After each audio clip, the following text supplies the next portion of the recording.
बेटियों को रोक करके जय श्री राम के नारे लगाते हुए उन्हें डराने धमकाने की कोशिशें की, तो उसी बीच मुस्लिम बेटी की एक ऐसी तस्वीर सामने आई जहां उन संघी मानसिकता से जुड़े हुए छात्रों के बीच में उसने एक नारा लगाया तो मीडिया में हंगामा मच गया और हिजाब पर रोक लगाने को लेकर के तमाम तरीके की बयानबाजी होने लगी। कर्नाटक हाईकोर्ट में यह मामला पहुंचा और कर्नाटक हाईकोर्ट ने संघी मानसिकता से जुड़े हुए लोगों को खुश करने के लिए हिजाब बैन को लेकर के अपना फैसला सुना दिया। और जैसे ही कर्नाटक हाईकोर्ट द्वारा यह फैसला लिया गया तो मामला सुप्रीम कोर्ट पहुंच गया।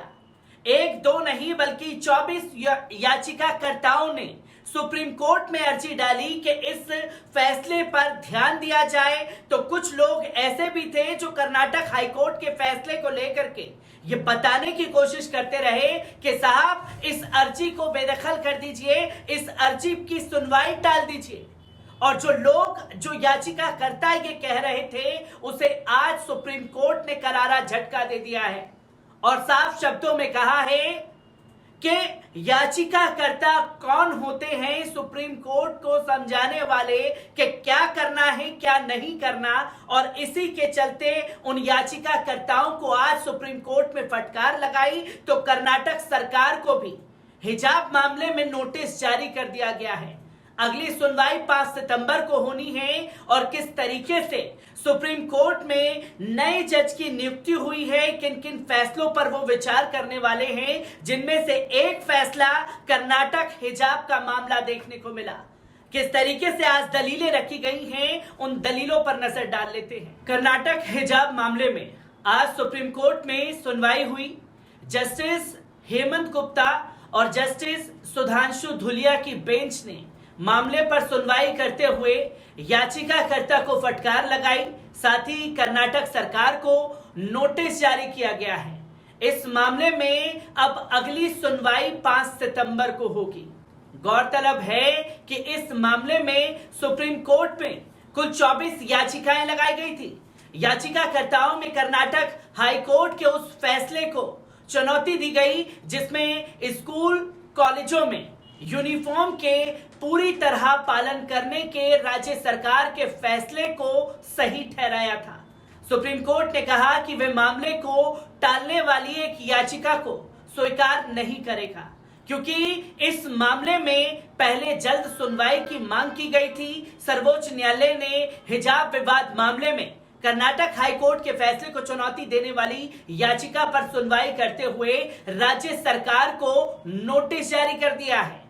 इस मामले में जस्टिस हेमंत गुप्ता और जस्टिस सुधांशु धुलिया की बेंच सुनवाई कर रही है। आज पहली बार इस मामले में सुप्रीम कोर्ट में सुनवाई हुई है। कर्नाटक हाईकोर्ट ने 15 मार्च को अपने फैसले में कहा था कि इस्लाम में हिजाब पहनना अनिवार्य नहीं है। ये अनिवार्य नहीं है, इसलिए इसे स्वीकार नहीं किया जा सकता है। कोर्ट ने कहा था कि स्कूल में यूनिफॉर्म पहनने के लिए बाध्य करना ठीक है, इसका छात्र विरोध नहीं कर सकते हैं। स्कूलों ने हिजाब पर प्रतिबंध लगा दिया था, जिसके बाद छात्राएं विरोध कर रही थी। हाईकोर्ट ने राज्य सरकार द्वारा 5 फरवरी 2022 को स्कूल और कॉलेजों में हेड स्कार्फ पहनकर आने पर लगाए गए प्रतिबंध को बरकरार रखा था, जिसके बाद कर्नाटक समेत कई राज्यों में बड़े पैमाने पर हिजाब को लेकर के प्रदर्शन शुरू हो गए थे। इसी के साथ साथ आपको बता दें कि भारत के मुख्य न्यायाधीश यूयू ललित की अध्यक्षता वाली पीठ केरल के पत्रकार सिद्दिक कप्पन की जमानत याचिका, सामाजिक कार्यकर्ता गौतम नवलखा की एक याचिका और कुछ महत्वपूर्ण जनहित याचिकाओं पर सोमवार को सुनवाई करेगी। सोमवार को सीजीआई के तौर पर न्यायमूर्ति यूयू ललित का पहला दिन होगा। न्यायमूर्ति यूयू ललित ने शनिवार को भारत के 49वें मुख्य न्यायाधीश के रूप में शपथ ली थी, जिसकी तस्वीर लोगों के सामने आई थी। लेकिन शनिवार और रविवार को न्यायालय में कामकाज नहीं होता है। सुप्रीम कोर्ट की वेबसाइट पर अपलोड की गई वाद सूची के अनुसार अदालत कक्ष संख्या 1 में सोमवार को सीजीआई यूयू ललित की अध्यक्षता वाली पीठ में न्यायमूर्ति एस रविंद्र भट्ट भी शामिल होंगे।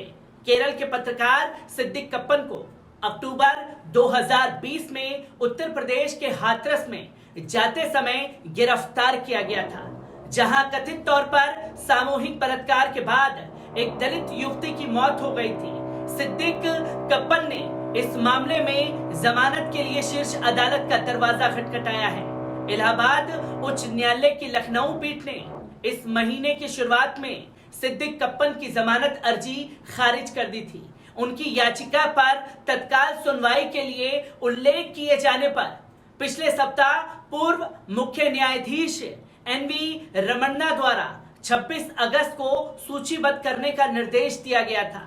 न्यायमूर्ति यूयू ललित और न्यायमूर्ति भट्ट की पीठ एल्गार परिषद माओवादी संबंध मामले में एक आरोपी एवं मानवाधिकारी कार्यकर्ता नवलखा द्वारा दायर एक अपील पर भी सुनवाई करेगी।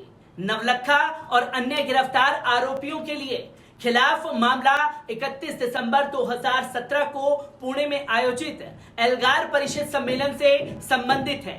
पुलिस ने आरोप लगाया था कि इस आयोजन को माओवादियों द्वारा फंड किया गया था।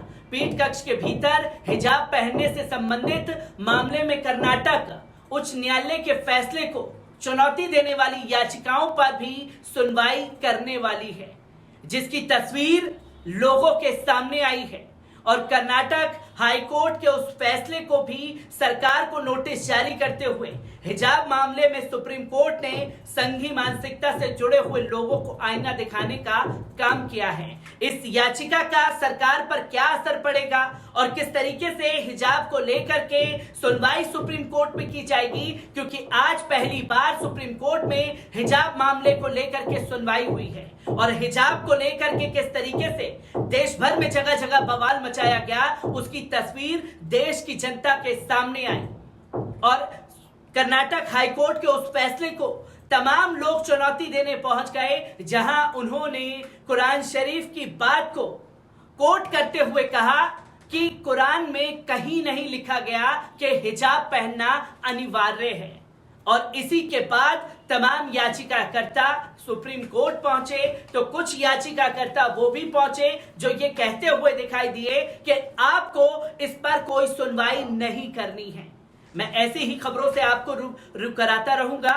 दीजिए इजाजत, शुक्रिया।